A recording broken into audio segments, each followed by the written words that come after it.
G'day folks, it's Laura here, and today I'm going to do a flip cup pour, this time predominantly with yellows but with a little tiny bit of a trace of iridescent blue-green, iridescent gold, and my other colours are cadmium yellow light, opaque primary yellow, Naples yellow hue, Turner's yellow and titanium white.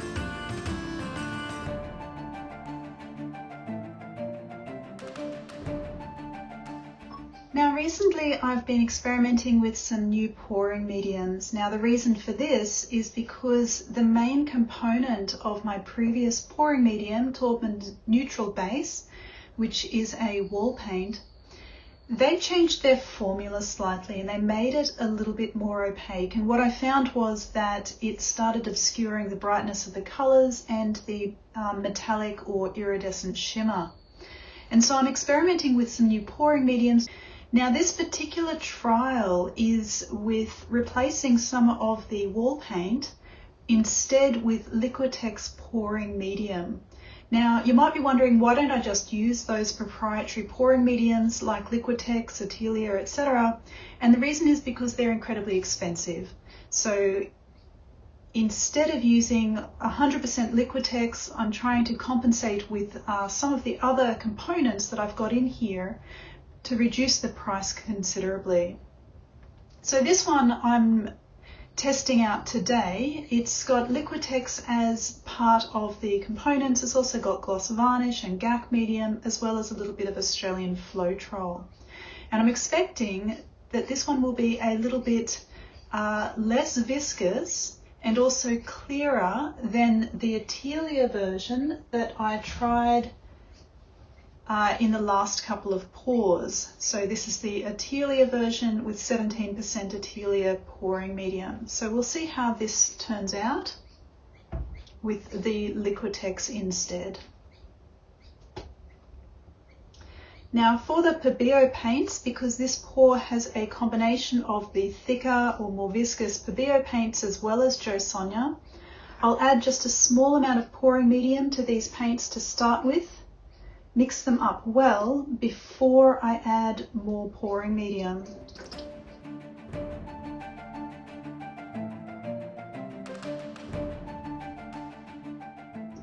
So I'm definitely getting the sense already that this pouring medium is thinner than the Atelier version. And also clearer, I think, at least in the liquid form.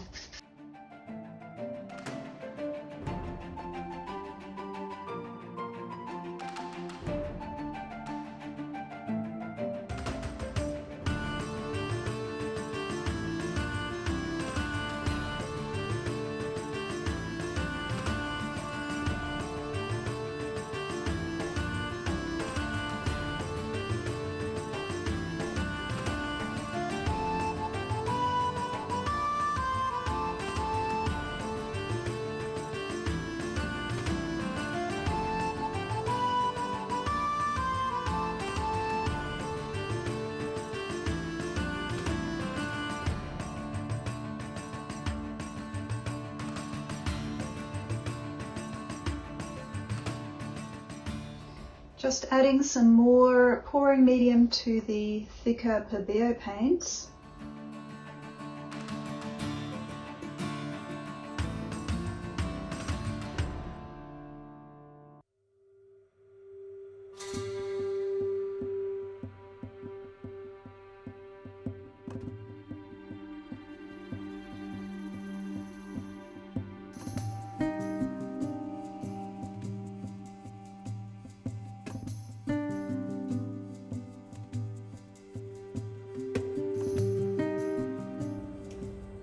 It's time to layer the cup now.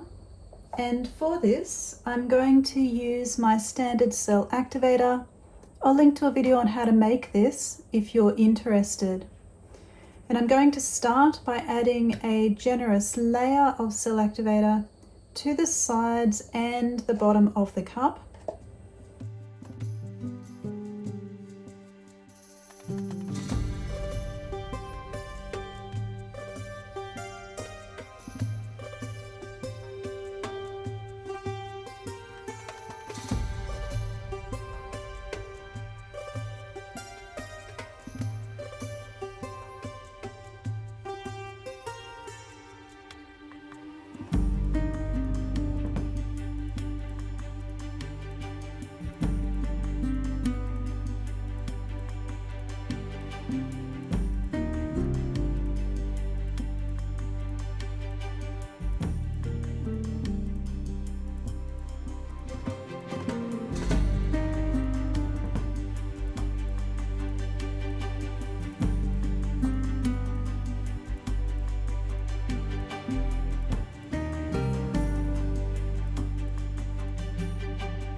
So I've already prepared my canvas. This is the back of my canvas. I've added painter's tape as well as giant push pins. So it's time to flip the cup now. This cup is very full. Let's see how we go.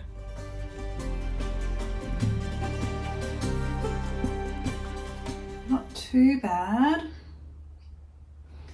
I might just shuffle it that way a little bit.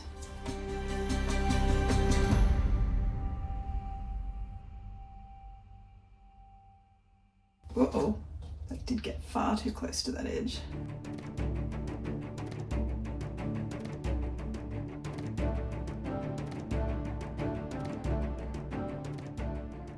Okay, so I'll just get the paint, the rest of the paint out of the cup, spread it around the edges and the corners.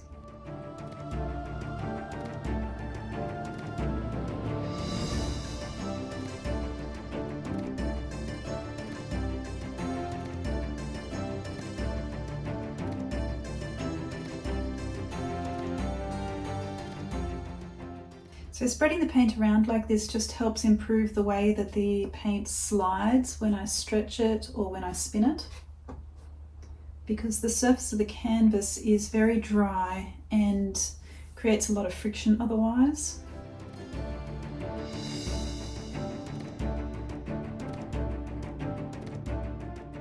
I'm just going to start by popping the bubbles with my heat gun.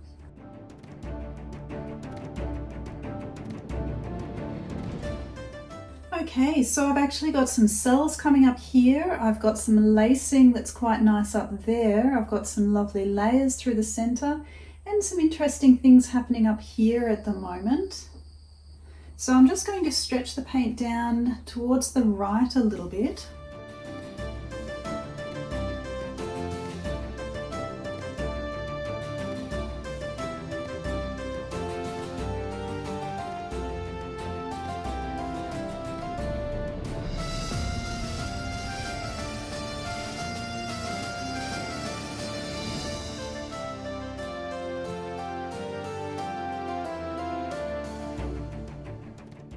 Then I might do a gentle spin.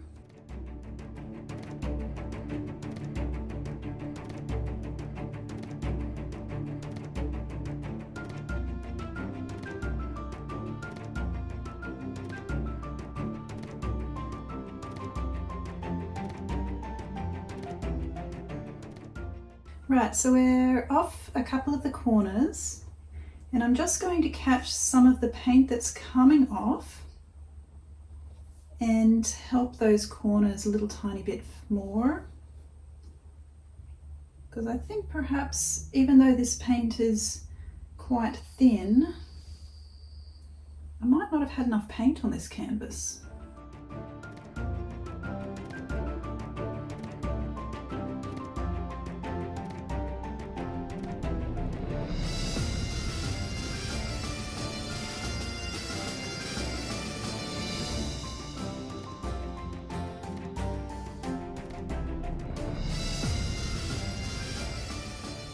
Now I'm just using some random table paint up here.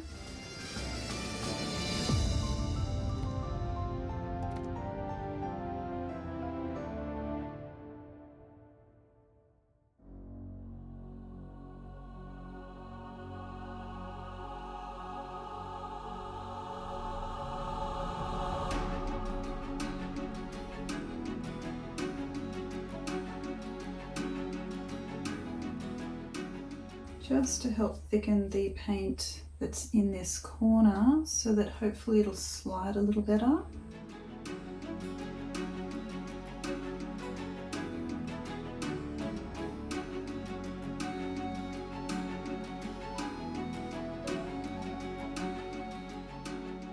Doesn't really matter about the color of this paint because theoretically I'd like it to come off.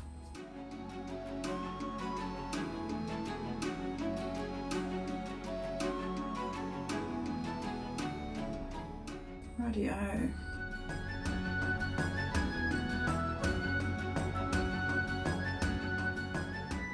Okay, I'll spin it again.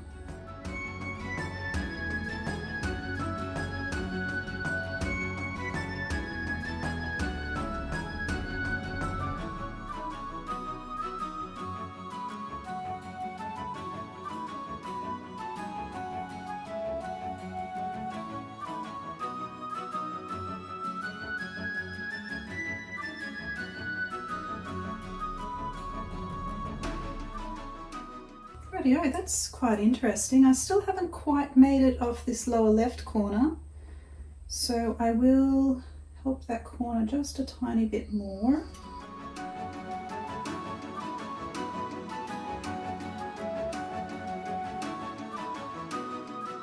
And then another gentle spin.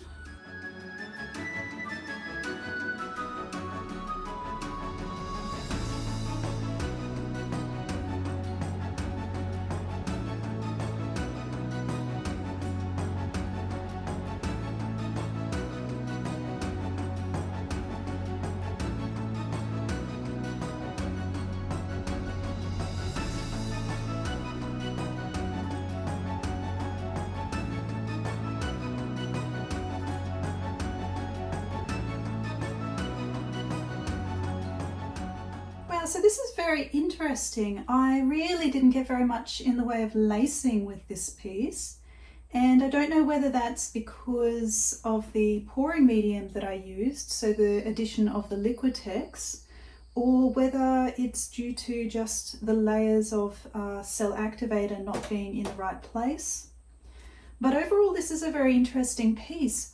I absolutely adore this section up the top here. I think that's very, very interesting, having the juxtaposition of the pale colour against the iridescent blue-green. And I'm quite liking just the general composition of this piece overall.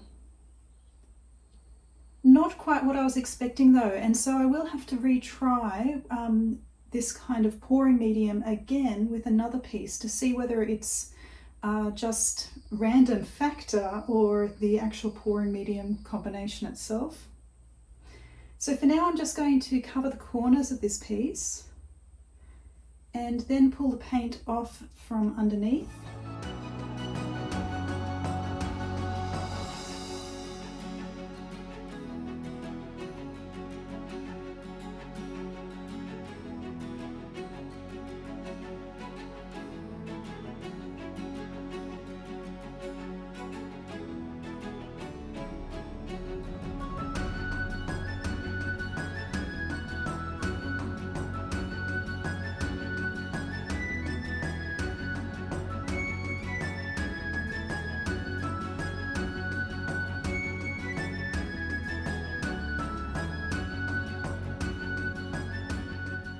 Very interesting piece, this one.